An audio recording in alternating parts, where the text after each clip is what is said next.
Joanna, maybe you could get started. Okay. Good evening, everyone. Thank you once again for your time to continue our collaborative efforts in making East Avenue a better street for all road users. Please note that this meeting is being recorded. Livermore staff and our consultant will be available throughout the meeting. And everyone except the presenter will be muted in the main room for the main presentation. My name is Joanna Liu, the project manager of the study. With me from the city are Carlos San Diego, traffic engineer for the city, and Julie Chu.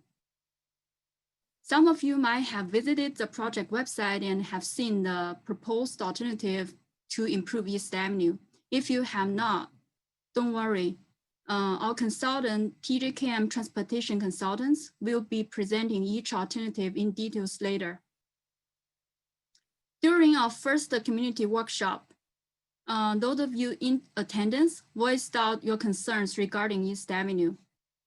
The project website around the same time was also available to receive interactive map input comments and also survey responses and suggestions. Within 2 months, we received approximately 900 survey responses and comments, along with some additional comments via emails. So the alternatives we will be discussing tonight were developed based on all these comments that we received from you guys, the East Avenue community. So once again, thank you for your time in helping us making East Avenue a better street for all. With that, I'm gonna hand over the meeting to Ruda from TJKM. Good evening, everyone. Can you please move on to the next slide? I would like to reiterate that this meeting is being recorded. There are different ways to attend this meeting. Before we start with the presentation, I want to go through some housekeeping items. You could join the meeting through your computer, through your apps, or through your phone. Yes, again, I want to also reiterate that everyone in this first part of the presentation is muted. The only person who is presenting would be allowed to speak through the first part. Then we will be breaking down into different break rooms, and at that time, all the participants would be allowed to speak based on the hands raised. So if you raise your hand first, then you will be given the chance first. If you are second in the line, then you will be given a chance later on. So you have to raise your hand, which is on the Zoom app. Not just raise your hand through your video, because we wouldn't be able to see everyone in the video. So please use the app to raise your hand. If you do want us to send us comments and not say or give your concerns by talking to us, there is another way of also sending us your concerns is by the chat. So if you click on the chat and you type in your concerns, we will still receive all your concerns and issues. If you're just using a phone, then please remember you have to use *6 to toggle to mute and unmute. And to raise your hand, you have to use *9. Next slide, please.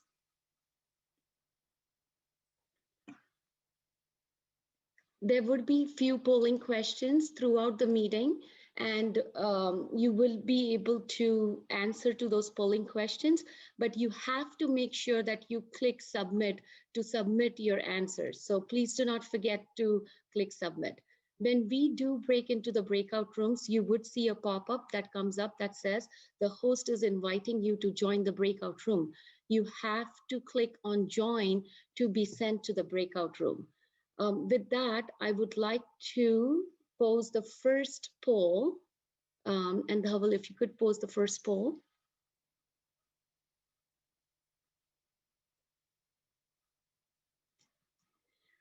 The first question we would like to know from everyone is, how did you hear about the workshop? So if you could please click on your answers and then submit.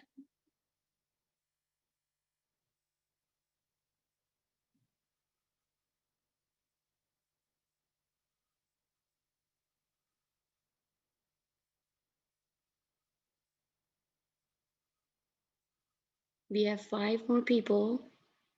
who have not voted yet? Okay, I think 95% of people voted, which is good. 37 out of 41. Could we please move on to the next slide? So a quick agenda for today's meeting is we would be going through the introduction, which we already did actually. The purpose of today's meeting is based on what Joanna said, that we had the first workshop. We heard all your concerns. We heard what you really want to see on East Avenue corridor. Based on that, we have come up with few alternatives. These alternatives are not set in stone. We are not going to go just by these alternatives. The reason we are presenting these alternatives is to give you a chance to let us know whether you like it, you do not like it, you do not want us to consider any of those, you want us to make a little bit of change, or you love it, we really want to proceed with these alternatives. That's what we are here for today. So please look into it. Please listen to the workshop presentation very carefully and do let us know what your concerns are. Through this, we are also going to give you a study overview recap of what has happened so far. What we have found through the community input, as Joanna mentioned, we received around 900 comments, which is really, really overwhelming. We are very happy with that. This kind of tells us that we have an engaged community, and we are going to listen to what your concerns are to give you the best alternative that works for you. We do have some very conceptual design concepts that we want to go through and listen to what kind of concerns you have. Alternative evaluation. Then we will break down into breakout rooms where everyone would be given a chance to talk about which alternatives they like or which alternatives they don't like. We will be selecting one person from every room so that the person could come back and report back to what they have heard in each breakout room, and then ending with a meeting with conclusion and next steps. Next slide, please. Again, the purpose of today's meeting is to present the public input that we have heard to date, present and solicited feedback on the proposed alternatives that we have come up with. Again, I want to reiterate, they are not set in stone. So if you like them or if you dislike them, please do let us know. And then lastly, alternative evaluation. Next slide, please. Project goal, we did keep in mind that through these alternatives, we are able to improve the safety, accessibility, and mobility for all ages and abilities throughout the corridor. We want to make sure that all the alternatives that we give, there is a fine balance between all modes of transportation, whether it's vehicular traffic, it's pedestrian or bicycle facility. So we are here to enhance everyone's safety. We also wanted to make sure that we identify the cost-effective alternative, which is easy to implement and will help and that is also done with the input from you, because you are the one who is going to live this corridor day in, day out. So we do not want to give you any alternatives that you don't like. And that's the reason we have put in a lot of effort to get and gather community input as much as we can. Next slide, please. Quickly going through the project timeline, the project initiated in April of 2020. We did go back, collected all the data. We wanted to make sure that we also review all the studies that were done before. We wanted to build on top of that and not reinvent the wheel. So we have put in a lot of effort to collect all the effort that has been put by City so far. We did have the first technical TAC meeting, advisory committee meeting in June. We collected a lot of online surveys as well as map inputs from the community before we developed the needs analysis. But our first community workshop was in August, where we defined the goals and objectives. We gave a chance to the community to let us know what their needs were, what their concerns were. Based on that, we developed some recommended alternatives that we are going to present to you today. Before that, we did go back to our technical advisory committee. We had a second meeting. We shared our alternatives with them to make sure that we do incorporate their comments also. And today we are here presenting those alternatives to you so that we could get your comments and your feedback. After this, after we get the feedback today, we are going to go back, not leave you hanging still. These are not set in stone. We're going to fine tune them based on what we hear today. And then we are going to roll it up into a final report before we seek approval from council early next year. So that's kind of a brief project timeline for this project. Next slide, please. With this, I would like to hand it over to Dhaval. He is going to quickly go through the project study area, study overview, what we have heard so far from the community, and then Rudy will take it on to go through each and every alternative in detail and explain you what we have done so far. Dhaval? Yes. Am I audible? Yep. Good. Yep. Okay. Thanks. So, so I'm just going to give you a recap of what we had seen in the workshop 1 and what we heard so far from the surveys and map inputs. So, give you an idea about we are studying this East Avenue corridor from Livermore Avenue to the Vasco Road. We have divided the segments in 4 segments for uniformity, speed, and surrounding land uses. In order to do our analysis, so East Avenue is a major street classified by the general plan. It has a posted speed limit 30 till Loyola Way, and then the speed goes up to 40 miles per hour till Vasco. It has bike lanes till Madison, and then the bike lanes, it has bike lanes from Madison to Vasco Road, no bike lanes towards the segment 1 and 2. We have on-street parking till Livermore to Madison, and the land use varies from residential, commercial, parks, schools, and some light industrial too. So that's about what is an overview. So what we have heard so far, as mentioned, we have received extensive survey. We have received about 880 surveys during our first needs survey.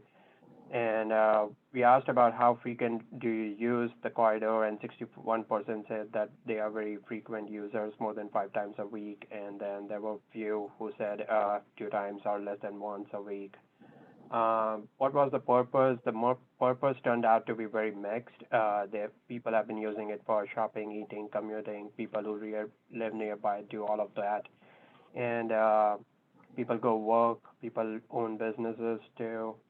And then top 3 concerns were speeding, bicycling is not safe, street is too dark, missing bike paths, and walking is not safe. Okay, and so that are the main concerns of this corridor that we have heard. Major mode of transportation here is driving, obviously, and then which is followed by walking and biking. Very less amount of people have been using the bus, but that turns out to be divided into the group. And then we asked in our first survey what is the how would you rate the facilities, and it turns out that bicycling, street lighting, landscaping was rated a little poorer than sidewalk, bus stops, or vehicle lanes. Moving on to the use of parking, and keep in mind that this has been received from all the people living on East Avenue as well as around the East Avenue, has posted that 77% don't use the parking. And about the bike lanes, we asked bike lanes and sidewalk. We found 64% of people use the bike lane and sidewalk that is there right now. Willing to walk if no parking is available. People are okay with if the parking is moved 2 blocks away from what it is now. And would you bike if there are protected bike lanes? And a strong yes of 58% was seen. Willingness to walk, bike if the system is improved. People would prefer to walk, bike, and the transit or the bus service turned out to be a little less. This was all about the survey, and then we received a lot of map inputs. In general, the theme was there is no bike lanes towards the west end, and then there were some safety concerns, especially regarding the crossing of the streets. Lane reduction might cause issues for the emergency vehicle. We do know that there is a fire uh, station near La Way. We have also come across the concern that parking is blocking the sight distance, which makes it very difficult for the people to get out of their driveways sometimes. And there have been a poor or weird geometry in some location. So that were the main things that were pointed out during the map inputs. Now, moving on to some of the, we also received comments on our website, on our survey direct text box, and from the community workshop 1. And I'm just pointing out the major theme here, but it was mostly about lighting. People would like to see some street beautification, and they would like improvement in the walking and biking facilities.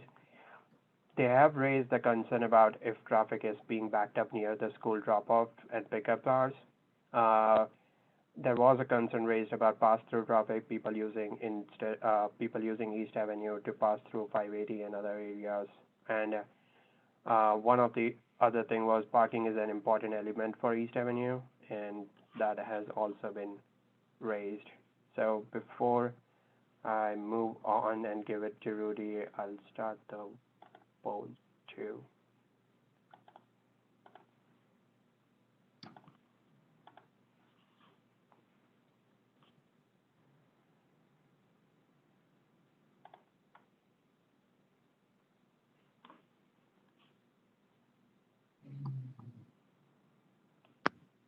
So Rudy will be explaining the next steps about the design concept.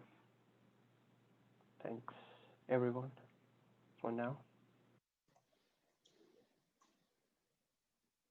Dhaval, do you want to just briefly give them, once the polling is done, just briefly give them how many percentage of people said what? Or I could do it either way. I'll just share the results once it's done. Okay. So, and we've got about 87%. So it's about a minute now. So I'm gonna stop. Yep. And there was a tie between very satisfied and somewhat satisfied. That's good to know. Yep. Thank you, Dhaval. Rudy, if you could take it over from here, that would be great. All right. Thanks, Dhaval. Thank you, Rita. I'll be walking you guys through some of the concepts we've come up with based on the feedback we heard from the community and what are typical practices of ideas implemented on similar corridors. Next slide, please. As we mentioned previously, these alternatives were developed with open discussion in mind. None of the stuff we're presenting to you today between the 3 alternatives is set in stone. So with that, I'm going to get going in our alternatives. It's going to be a little bit to go through. So with alternative 1, that one's going to be a 4 travel lane option. But with this option, it's a more bike-friendly option. In this case, due to the cross-sectional width of the corridor, we have to remove the parking in order to fit buffered bike lanes. So the alternative 1 is a little more bike-friendly improvement, and at the same time, it retains the 2 travel lanes. With alternative 2 and 3, we're looking into more of a road diet approach, which is a common practice used around a lot of agencies around the Bay Area for traffic calming, along with incorporating all modes of travel. So our alternative 2 will do a road diet to the travel lane and reduce it from 2 lanes in either direction to 1 lane in either direction, with a buffered bike lane and parking. The main difference between alternative 2 and 3, which I'll show better in the next slide, is the parking and bike lane flip side. So with alternative 3, next to your travel lane, you will have your parking lane, and then after your parking lane would be your bike lane. So the bike gets even more protection because they get protection from the buffer along with the parked vehicles. Next slide, please. So this kind of just summarizes the 3 alternatives we're looking at from a more technical numerical perspective. As you can see, existing conditions compared to alternatives 1, 2, and 3. As you can see with alternative 1, it's not the most parking friendly, while alternative 2 is the most parking friendly, and 3 is you get best of a little bit of both, but you are impacting travel lanes with both alternatives 2 and 3. Next slide, please. So here's a visual representation of how the cross-section would change as we move from existing conditions to the 3 alternatives we've discussed. So as I mentioned previously, alternative 1 will retain the 2 travel lanes, have the ability to provide 3-foot buffer space between the bike lane and the travel lane, which increases cyclist safety, and they generally feel more comfortable if there's a buffer. And as the cross-section widens, we can widen the travel lane slightly and accommodate a slightly larger bike lane. With alternative 2, it's a road diet condition. So as you will notice, we reduced one of the travel lanes. So it's only one travel lane in either direction. And you have a buffer next to the travel lane, followed by a bike lane, followed by a parking lane. And then with alternative 3, you have a similar setup for your travel lane with the 2-way turn lane and 2 travel lanes in either direction. But then next to the travel lane, you have parking, and you have a 3-foot buffer followed by a bike lane. So we refer to that one as a parking protected bike lane, as you have an added buffer of the parked cars, providing an extra layer of buffer for the bicyclist navigating through the corridor. Rudy, could I please have you also define the bike lane facilities? Like which one are we talking about so people understand that bike lane 2 versus separated bike lane? Just a quick definition of that, please. Yes. So a class 2 bike lane is your typical class 2 bike lane where it's just a single stripe next to your travel lane. A slight buffer can be added to make a class 2 bike lane a slightly safer facility. A class 4 bike lane is a physically separated facility where you have physical separation that protects the bike lane from the actual vehicular travel lane. That's what you're seeing in the class 3, in alternative 3, where you are protected by a parking lane, which is essentially a physical barrier as long as a car is parked there. Another option with the protected bike lanes is in the buffer space. You can add delineators or a physical barrier to further enhance the safety for the bicyclist within the buffer, within the space. Next slide, please.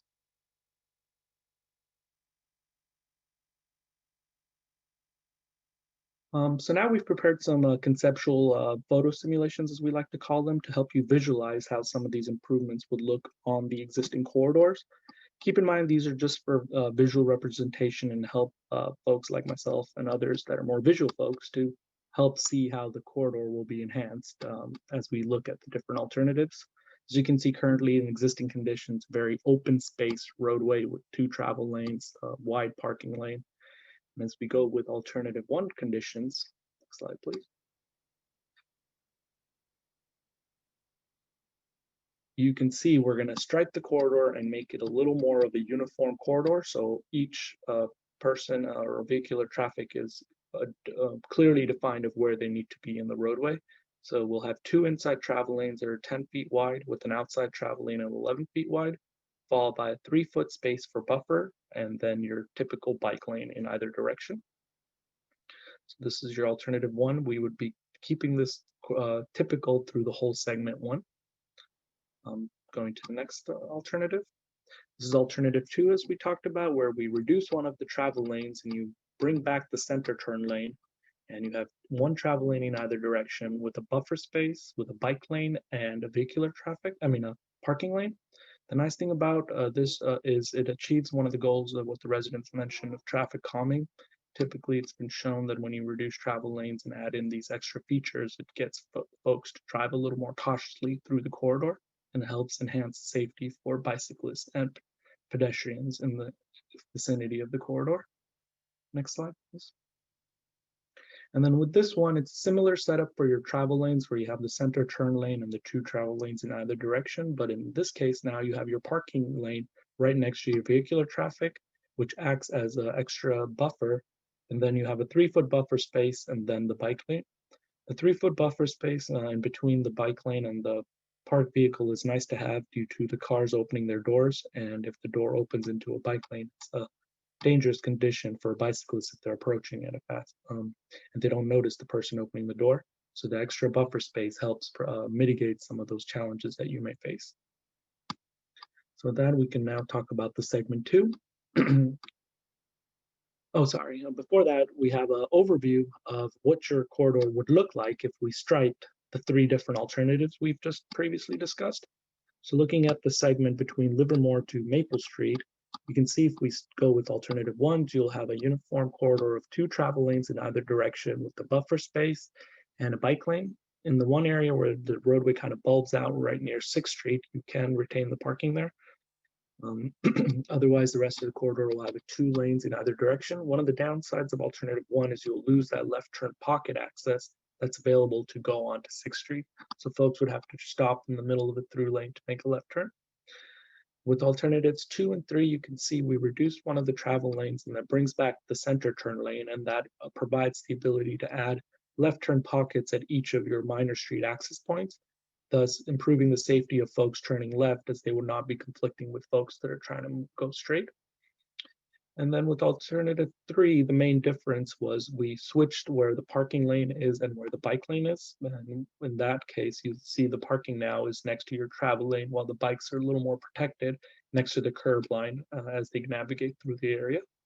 The green dots or skips you noticed on these alternatives, as you'll see as we go through them, are conflict zones that are typical treatments that we use for bike lanes, where there's a conflict between a vehicular traffic turning over a bike lane.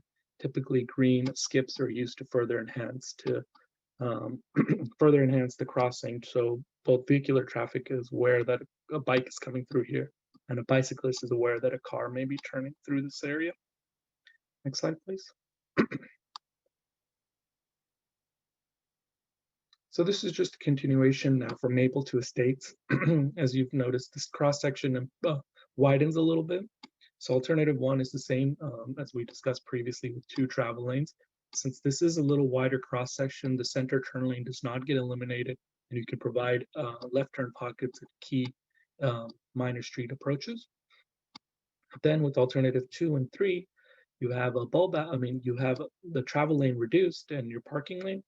So when you add a parking lane, it provides an extra ability at your intersection crossings to add bulb out or curb extensions, which help reduce the crossing distances pedestrians have to navigate as they cross the road. Previously, they had to cross a really wide outside travel lane with parking, and then go through 2 lanes of traffic in the center turn lane. With alternative 2, you will reduce that by only having to cross the bike lane, 2 travel lanes in either direction, and a center turn lane. The same option is available with alternative 3. In this case, since the parking is closer to the travel lane, the pedestrians would navigate through 2 crossings essentially. First, they would navigate through the bike lane, which is next to the curb line, and have a refuge area before they would have to negotiate and cross over the vehicular traffic lane. So these would all help in further enhancing pedestrian safety with other features we can add to increase pedestrian safety. Next slide, please. So now we're going to move into segment 2. So one of the themes with this presentation, or all the segment upgrades we're doing, is the goal is we want to create a uniform corridor. So as you go from segment 1 to segment 4, or vice versa, for segment 4 to segment 1 to east or west in the corridor, you have a uniform feel. So alternative 1, again, in this segment would be similar to what you saw in the previous, where we keep the 2 travel lanes and we introduce a buffered bike lane. But once again, we would eliminate the parking. Alternative 2, similarly, will reduce the travel lane, have a buffered bike lane, and a flex space which can be used for parking, or it can be repurposed for other usage depending on the land use that's available in those intermediate blocks. That's why we refer to it as a flex space. Alternative 3, same idea, we'll have 2 travel lanes in either direction with a center turn lane, and buffer and flex space can be slightly larger in this case because it's absorbing the 3-foot buffer space you would typically have with your buffered bike lane option. Then you have your typical 6-foot bike lane. Next slide, please. So once again, this is to help you visualize how these alternatives look as we move along the corridor. So this is segment 2, existing conditions. It's nice and wide open cross section. As you can see, the crossing distance for pedestrian is quite large. And with the numerous vehicles in this area, it makes it a safety concern. So if we implement alternative 1 in this case, you can see with alternative 1, the lanes get reduced into 10-foot lanes. You have a left turn pocket ability. You have your outside travel lane of 11 feet with the buffered bike lane on both sides, and we would further enhance the crossing so it's better lit, visible to oncoming traffic. Next slide, please. With alternative 2, this is the road diet condition, which helps reduce the crossing distance and also reduces one of the travel lanes. So you can see here now we only have one travel lane in either direction with the center turn lane, your buffered bike lane, and parking. As you can see here, what they've drawn up are essentially the curb extensions that we can do at the intersections. And as you can see on the far side where the folks are placed, that the curb comes into the roadway, so the folks are waiting a little bit closer into the roadway before they begin their crossing, and they have to cross slightly less space, essentially 16 feet less than they would have in the existing conditions. Next slide, please. And then with this one, this is also similar. We have the left turn lane with 2 travel lanes, but this time we have the flex space next to the travel lane and then the bike lane. So as you can see in the far side crossing, pedestrians would first have to negotiate over a bike lane, which is 6 feet wide, and then they would have about an 8-foot to 11-foot wide space to wait in before they have to cross 2 lanes of travel in 1 center turn lane, which would further enhance pedestrian safety for this segment. Next slide, please.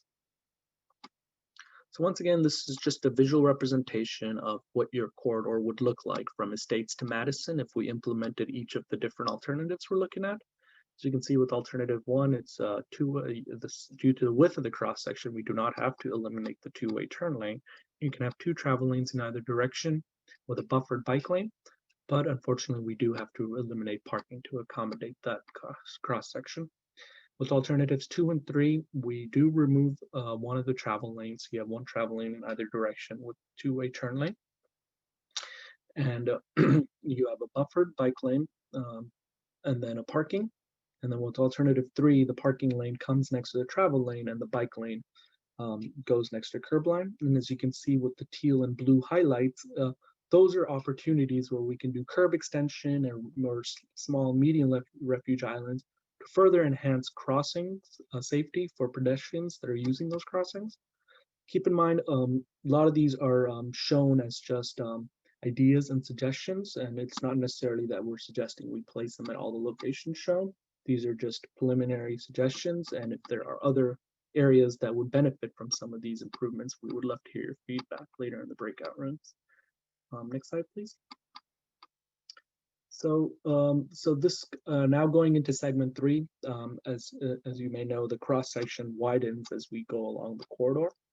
So once again, in an effort to keep the uniform corridor layout, alternative 1, you will notice is the 2 travel lanes with a buffered bike lane for the 78-foot segment, and in the 68-foot segment, similar treatment, except you have to reduce the travel lanes in order to fit the cross section we're implementing here. And then with alternative 2, you would still be able to keep both your travel lanes, and you would be able to put a small buffered bike lane and have a bike lane. And then with alternative 3, you would have your 2 travel lanes in either direction, and you would have a buffer space with a 7-foot bike lane in either direction. The buffer space is kind of like a flex space, as mentioned previously, that can be repurposed at intersection approaches or land uses along that corridor. Next slide, please. So segment 3 looking here is at the intersection of Loyola.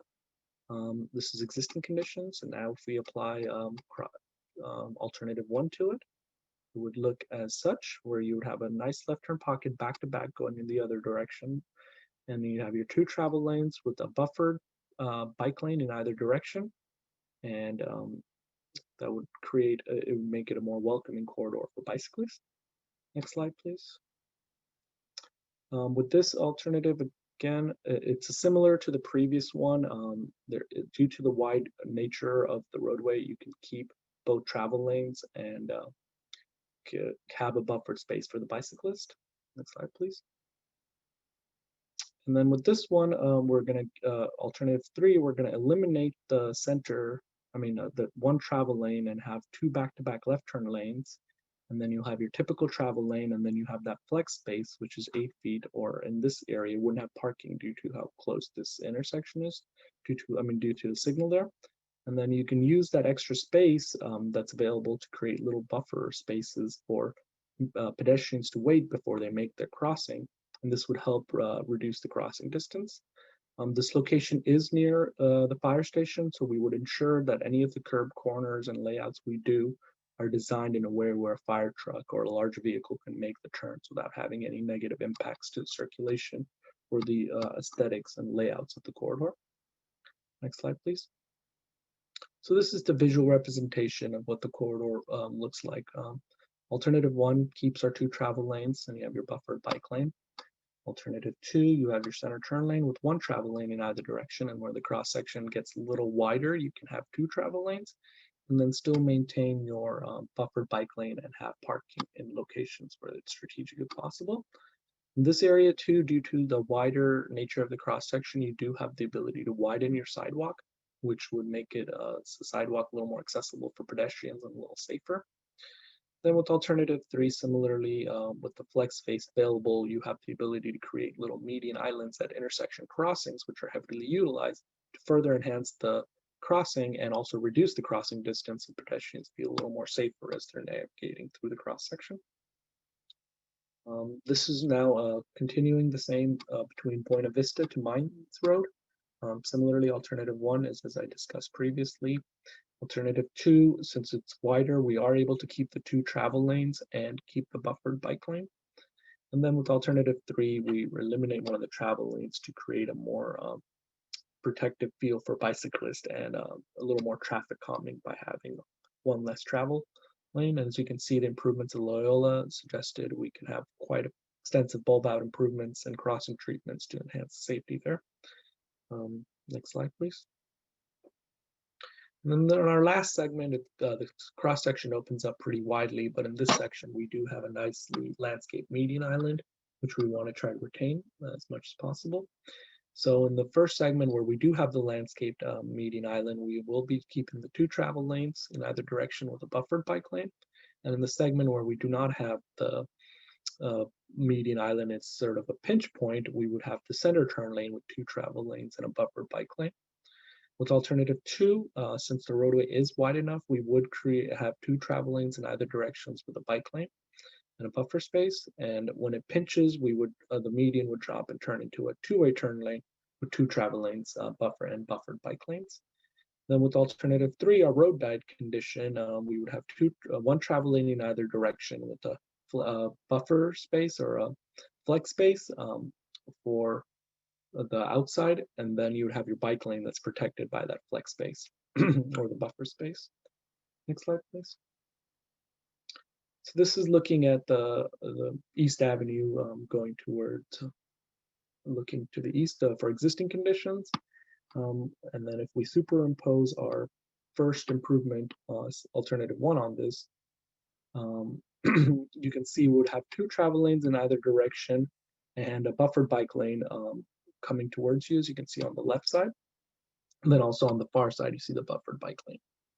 Next slide, please. And then with this one, it's a similar alternative where we would narrow some of the travel lanes, add a little more buffer space, and further enhance the bike facility and do crossing improvements to enhance the safety of crossing at this location.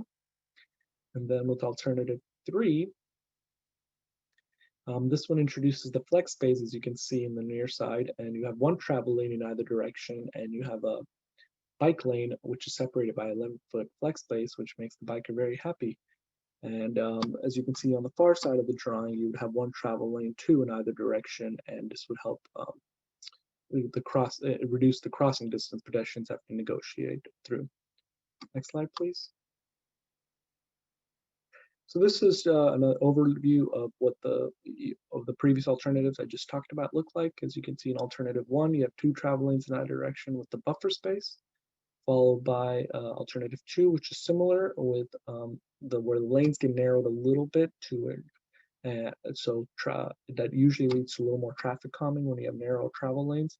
You can add a little more space to the buffer to further enhance the bicyclist's comfortability to drive through the bike through the corridor. And then with the alternative 3, you have a median island, and then you have only one travel lane in either direction with a larger flex space or buffer space to further enhance the bicyclist safety as they're navigating through this corridor. Next slide, please. And then similarly in this segment where the cross section narrows a little bit, you would have to, where the median drops, you can pick up your two-way turn lane to provide strategic left turn access points to the minor street and the residential accesses. So with alternative 1 and 2, we keep the 2 travel lanes in either direction and we put a buffer bike lane. And then with alternative 3, you would eliminate one of the travel lanes and make it and turn it into a flex space or a buffer space to enhance the bicyclist safety and create a more traffic calming approach for the corridor. Next slide, please. So this kind of is just a summary of what I just discussed. As you can see, in existing condition, majority of the right-of-way for the roadway is dedicated to vehicular traffic, and very little is dedicated to both bikes and pedestrian, while parking is also accommodated for. If we want to high level summarize the 3 alternatives, with alternative 1, you're still retaining the right of way for cars, but you are providing less parking, but you are significantly improving bike lane facilities and pedestrian facilities, and you're adding a little bit more buffer space for added safety. With alternative 2, we are definitely encroaching into a vehicular traffic right of way by reducing their travel lanes, but we do provide a much more improved parking spaces for the corridor, and we provide the same level of safety for bikes and pedestrians. And then we also do have some right-of-way reserved for the buffer space. And with alternative 3, it's similar to alternative 2, where we do favor both bikes and pedestrians in this corridor by giving them more of the right-of-way and also providing a larger buffer space for added safety for the bicyclists. And then with that, and then one more item is the most important thing, the cost. What are the cost implications of the alternatives we're going to be looking at? So with alternative 1, it's about $700,000. It's a little cheaper alternative compared to 2 and 3 due to it mainly just being a signing and striping exercise. With alternatives 2 and 3, you are looking into a lot more signing and striping work along with some potential civil improvements, along with other improvements that would increase the cost, but relatively speaking, the cost between alternative 2 and 3 would be similar due to the type of improvements we're making for both those alternatives. And then with that, I would hand it off to Double.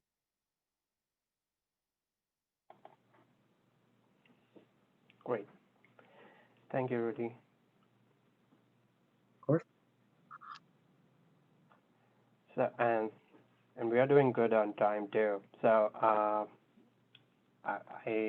so after that all explanation about the alternatives, and we do want to select a preferred alternative for this exercise.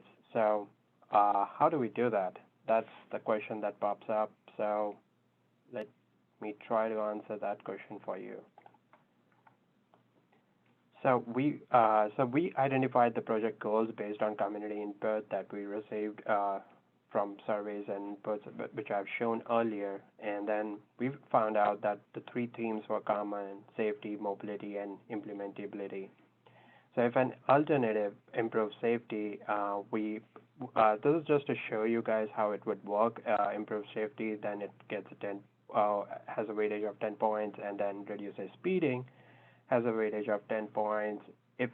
And we do want to maintain the vehicle movement what it is right now and even make it better if we can, then that gets a 10-point, improves biking, improves walking, improves transit.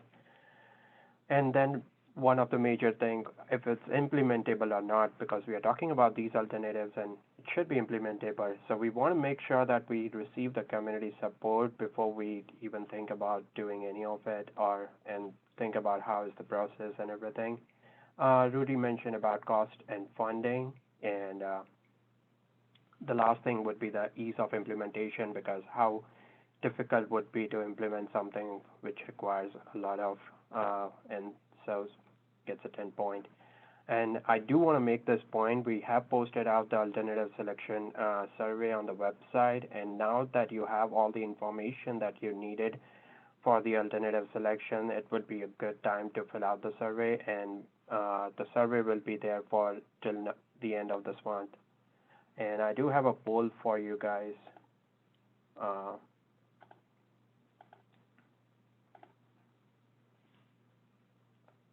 So I will give you about a minute to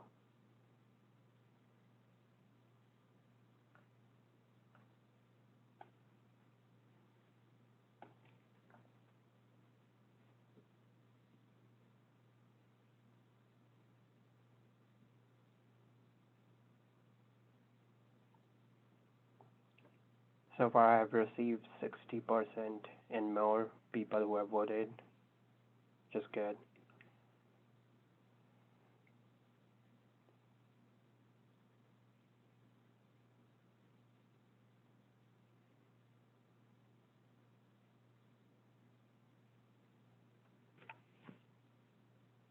Five more seconds and then I'll stop.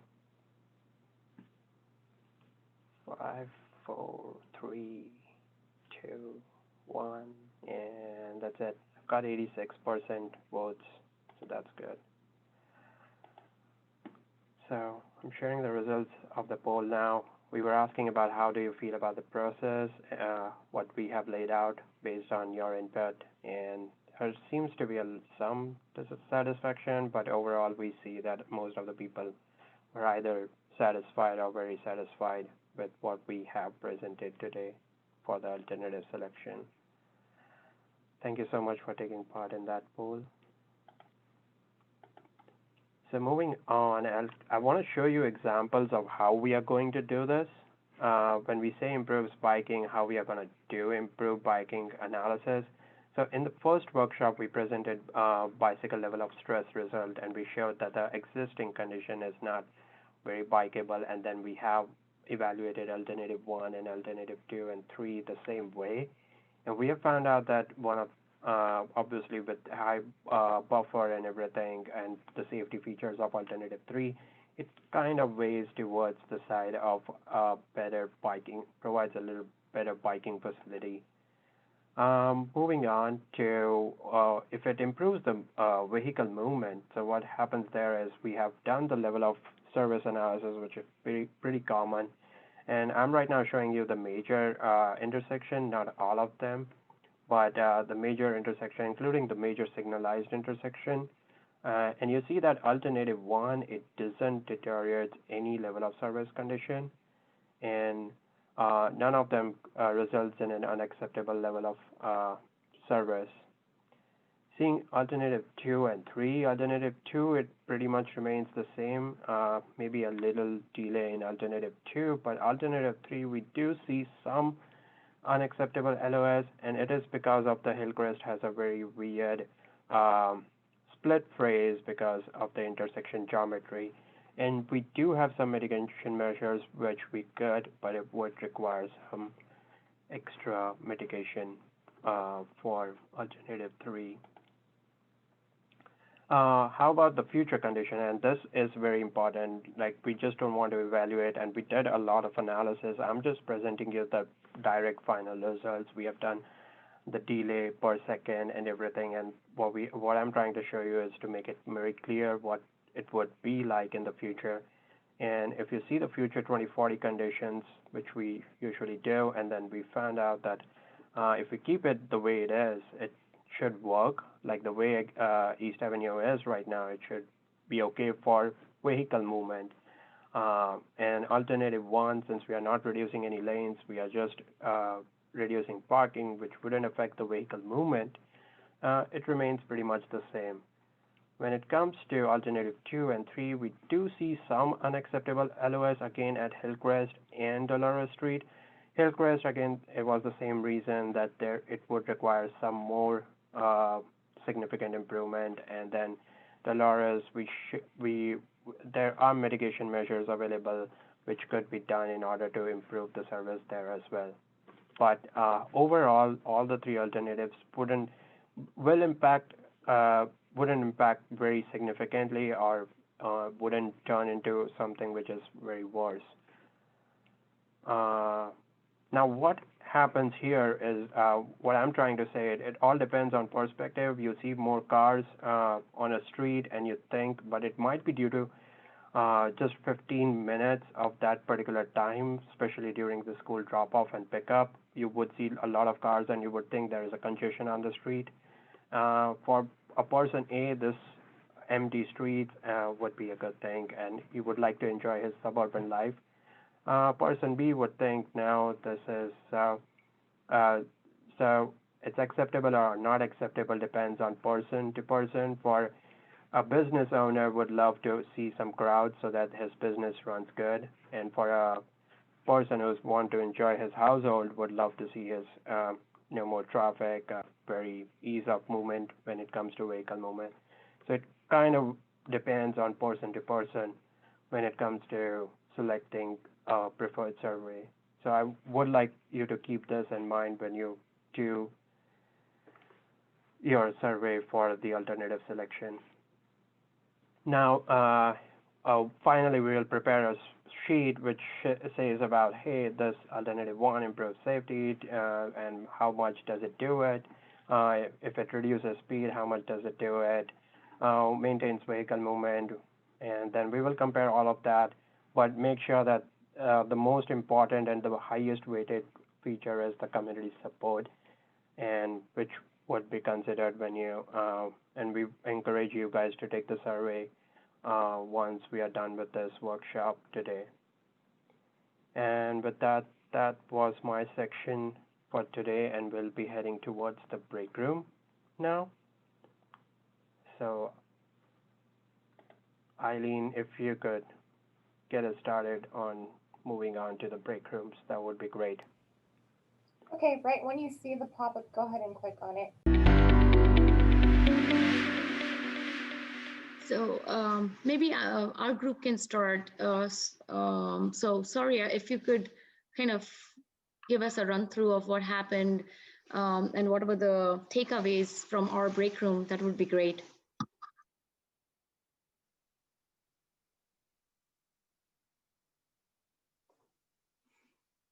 Okay, thank you. And so I might miss some things, so sorry, everyone.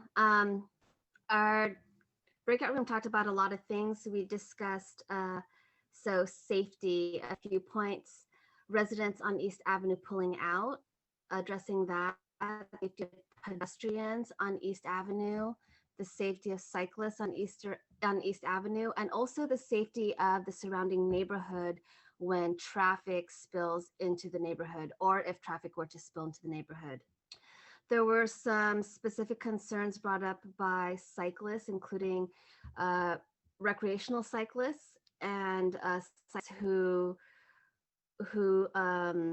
commute only using bicycles and not commuting using any other vehicles.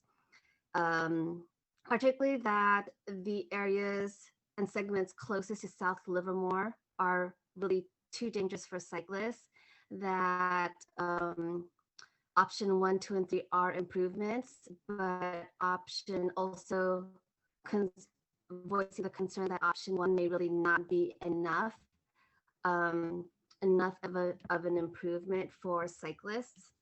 Some concerns were brought up about the bump outs, like how would the bump outs affect RV drivers? Line of sight, the geometry of that, and not just the line of sight, but the geometry of how would an RV driver navigate around a bump out. Concerns regarding eliminating parking on East Avenue. We had someone in our breakout room that shared experience when parking was eliminated on East Avenue by her neighborhood, and that there was decreased quality of life, and how would eliminating parking on East Avenue at this time affect neighborhood parking, interior neighborhood parking. How would eliminating travel lanes affect possible traffic into the neighborhood and safety in the neighborhood? And how much does the left turn lane alleviate any of these concerns and traffic and safety. Also was brought up, how would funeral processions affect traffic if we reduce traffic lanes? And we didn't really talk about it that much, but we just skimmed over bus stops and how would the bus stops work in this project. There was a lot of talk also about, and I didn't get a lot of notes on this, but the existing bike paths, there was talk about the continuation of existing bike paths and how do the bike paths themselves, how would they connect to the existing proposals. So I think that I might have missed some things, but I'm sure that you'll help me out. Yeah, no, I think some of the other points were like, yes, we do need to look at a lot of data, and different types of data, like not only the traffic counts, but also the collision data, what has been happening throughout the corridor in these years. Also look into the bicycle pedestrian stress level of a level of stress analysis. Not only that, the proximity of the bus stops to the land uses and how can we get that fine-tuned a little bit more. A lot of people are leaning towards alternative 2. There were a few who liked alternative 1 also because it does provide bicycle facilities, but it does not completely alter the vehicle movements that everyone is concerned about. People were also concerned about that if you take away a lane, East Avenue does not have any parallel routes. So what happens to the rerouting of traffic in that case? We did speak about the circulation of pickup drop-off around the school areas and how that need to be looked into. So that was a conversation with the city even before we kind of looked into these alternatives, and definitely that needs to be looked into, and we are looking into that too. I think looking into some existing trails and how could we extend them towards the north section where we do not have those bike trails, and if there is a possibility of having those trails in the go through the residential streets. That is one of the alternatives that could be looked at. And yeah, a lot of people also just are bike users, so they do appreciate that we have alternatives that have incorporated these bike facilities, which would kind of make it a little bit more safer than what it is in existing right now. So I think that kind of wraps up the comments in our group. I would say if Rudy or Ian wants to go next. Yeah, our group can go next. Ian Krellin from our group would like to speak for us. Sorry if I butchered that last name.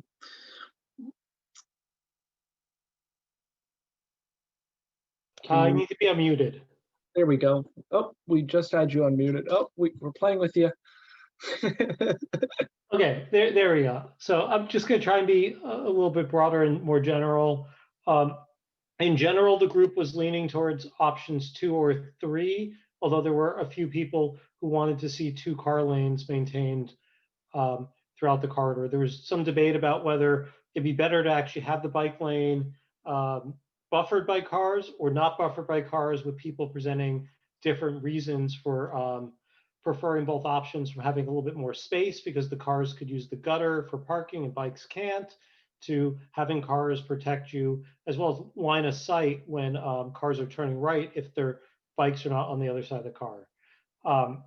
Like the previous group, there was a lot of discussion about what happens around the schools. In particular, that was one of the biggest concerns with going down to 1 lane, which would be a queuing problem as people trying to turn right or left into school lots.